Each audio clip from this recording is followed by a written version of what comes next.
1.4.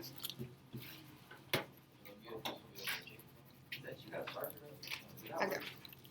All right, so what we are doing in 1.4, so if you look back at 1.3, we started like simplifying before solving. So ones that had to do the distributive property, okay?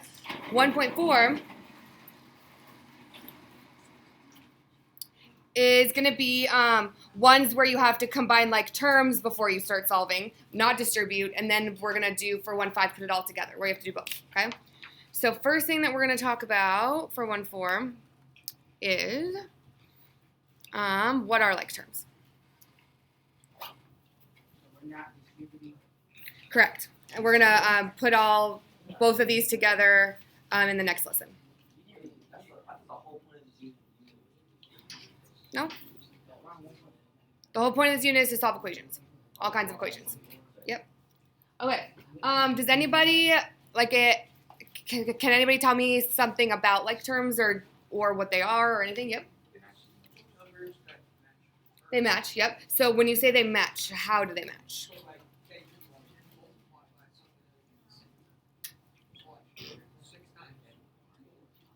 Six and 4 would be like terms, but why?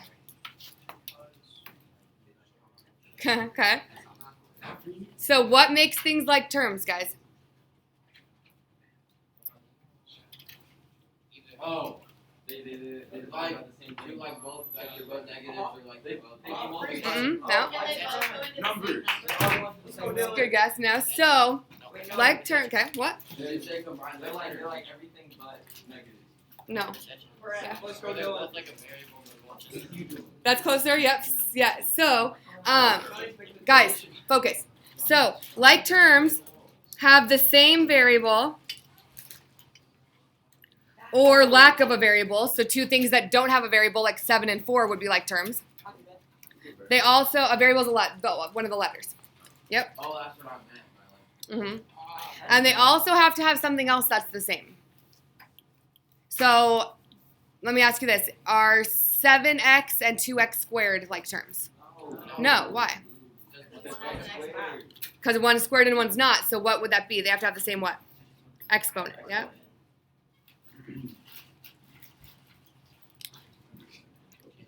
And the thing that is important about like terms, so all things, whether they're like terms or not, can be multiplied and divided, okay? What makes like terms special is that they can be added and subtracted.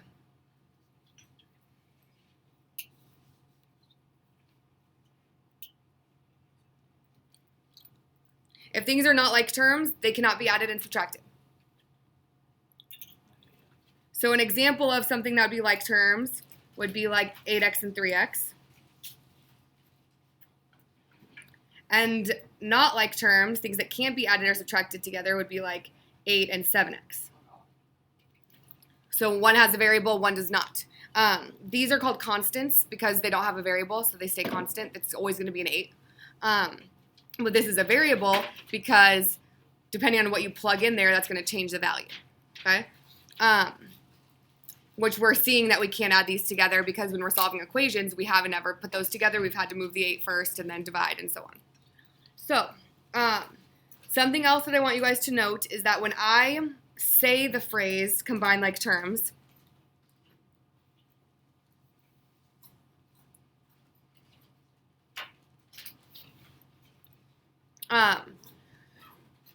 when I say this as it relates to solving equations, what I'm talking about is the ones that are on the same side of the equal sign. Because yes, there are going to be like terms that are on different sides of the equal sign, but that wouldn't fall under the combine like terms step. That's going to be like a different kind of solving that we're going to have to do if they're on different sides of the line, okay? So when I say combine like terms, I mean either on the left side, those ones, or either on the right side, those ones, okay?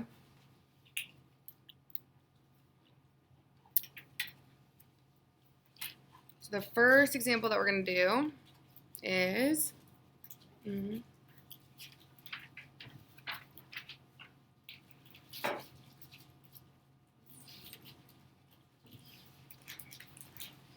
go ahead and write that one down.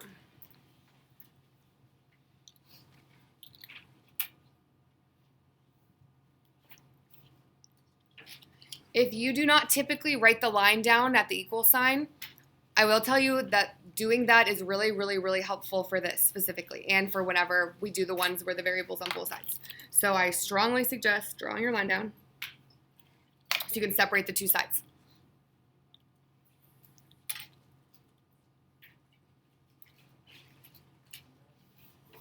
So we have two sets of like terms here.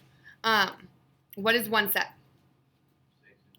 6 and 19 are like terms, and then what else? Yep, negative 8r and negative 5r are like terms. So whenever we're simplifying and combining like terms, we're talking about the ones that are on the same side of the line, okay? So what are on the same side of the line that are like terms? Yep, negative 8r and negative 5r. So we are going to combine those together. So what's negative 8 and negative 5?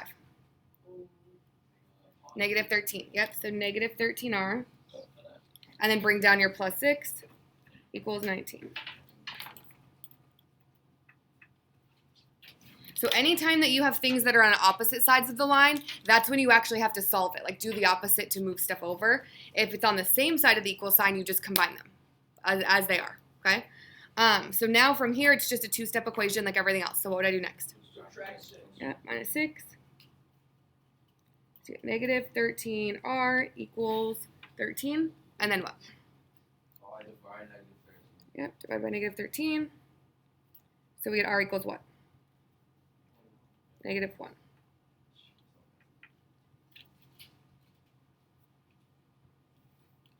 Okay. Let's do another one.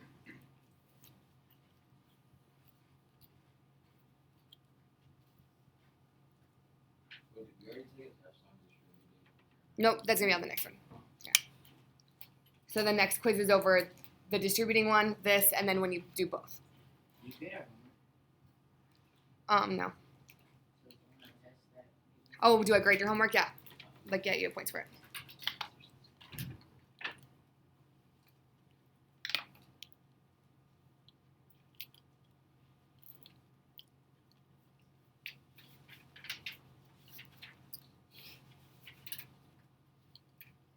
Jacob, that way to make sure I write these down. Okay, so what like terms do I have that are on the same side of the line? Mm-hmm. Yep. 7 and negative 4. So bring down the 2n, and then what's 7 and negative 4? 3 positive or negative 3? Positive 3, so I'm going to do plus 3.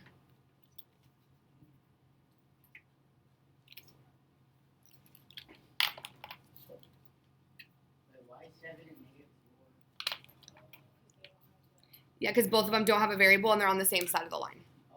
Yeah, so if you have things that are on the other side of the lines, we're going to take care of that later. But for right now, we're just focusing on like if you have like terms that are on the same side. Okay. All right, and then what would I do next to solve? Mm-hmm. Mm-hmm. Yep, negative 16. Negative 16. And then what? Mm-hmm. So what do we get? N equals what? Negative 8, yeah.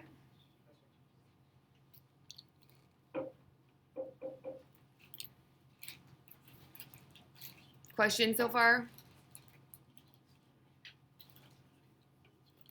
No question? No? I didn't know if you're holding it. Like, yeah, good. Yeah, I don't know. Yeah, okay. All right. Are you guys ready to try one? Okay.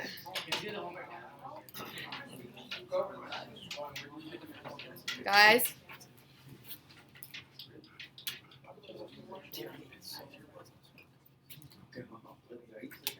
Okay, you guys try this one. Mm-hmm. Alrighty. Guys. Shh. Shh.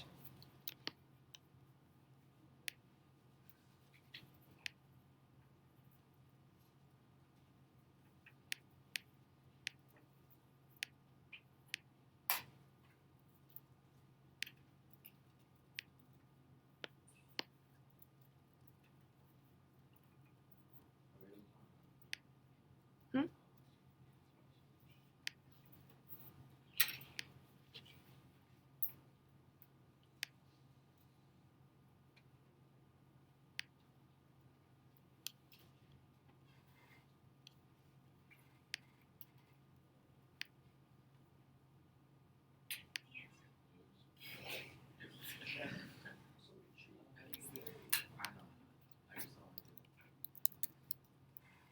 kind of mindset, that's where you start to fall.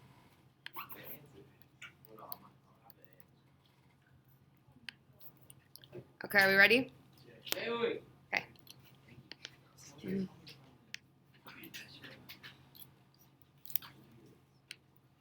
Okay, I got it. Wait, tell Johnny. I got the same. You got like -9. No, I did not. Tell Johnny, do the call. I just made it a calculator. Okay, let's go over this. All right, what are the like terms that are on the same side? Yep, 6p and 2p. Okay, and that makes what? That makes 8p. And then bring down the -8. Yep, then you add 8. Guys, focus. So we get 24 equals 8p. And then what? Mm-hmm. Yep, so you get p equals 3. Okay. Do we have any questions on that? Okay, we are going to talk about one more thing today. Typically, it comes up whenever we start to do ones that have variables on both sides of the line, but normally we don't do this as like a separate lesson. It's like in a different one. So I don't think it comes up on your actual homework for this, but I made a new worksheet for examples and it came up on that because it's possible. So we're going to talk about it now because these notes are easier than like the later notes when you have to know it. So it's just better to do it now. So we need to talk about what happens if your variable disappears or cancels out.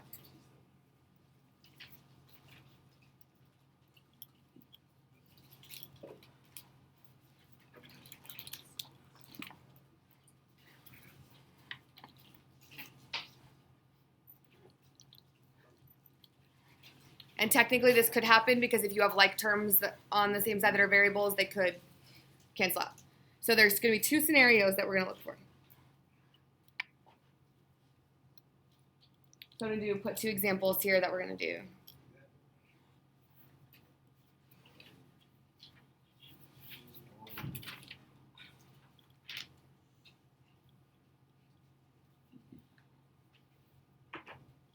Okay, write those two down.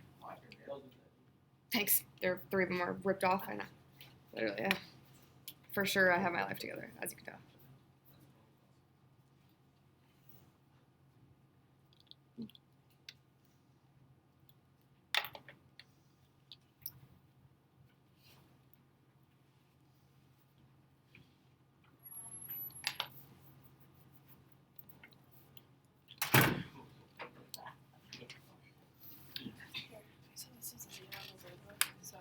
Okay, cool, perfect. I'll put that in. Thank you. All right. So on this first one, what are the like terms that I could combine together on the same side? 6m and -6m, right? 1m. Well. No, look. 6 plus -6 is 1. Yeah, so what is 6 minus 6? 0. So I need everyone listen. Guys, stop. No, it's not. No, because it's 6 minus 6, 1. Exactly 0. You can't. If just n is 1. I know, yeah. So you got whenever it's 0, guys, we don't put 0m. We don't put 1m. We don't put m because that counts as 1m. You have to let it just cancel out. Like it just is 0, so you have to just let it go away. So what you have left is on this side you have -2. What's left on the other side? -2.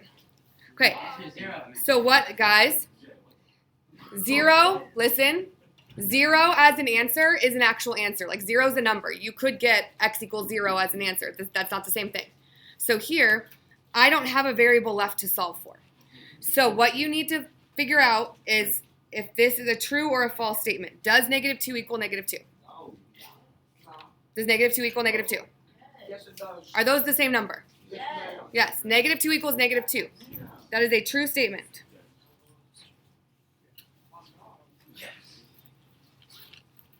The answer is true statement. No.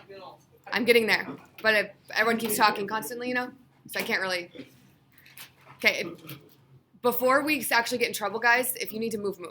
Because I'm about to lose it and start writing people out. No, I was just laughing. So figure it out. Okay, if what you have left is a true statement, then your answer is going to be, there's a lot of different ways to say it, but usually we say like infinitely many solutions.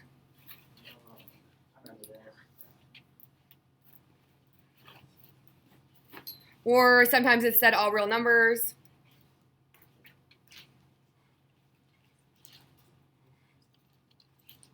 The way that I usually abbreviate this is by saying IMS for infinitely many solutions.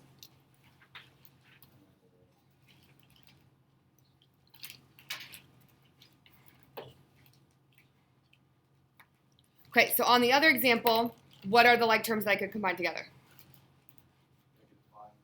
Negative 5x and positive 5x. What's negative 5 plus 5? They cancel.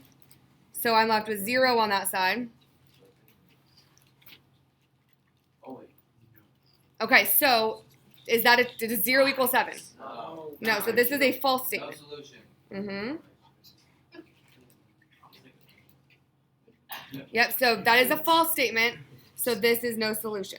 And I'm explaining what both of those mean because I think that we just say those, but we don't actually know what the difference is or what that even means. So pick any number.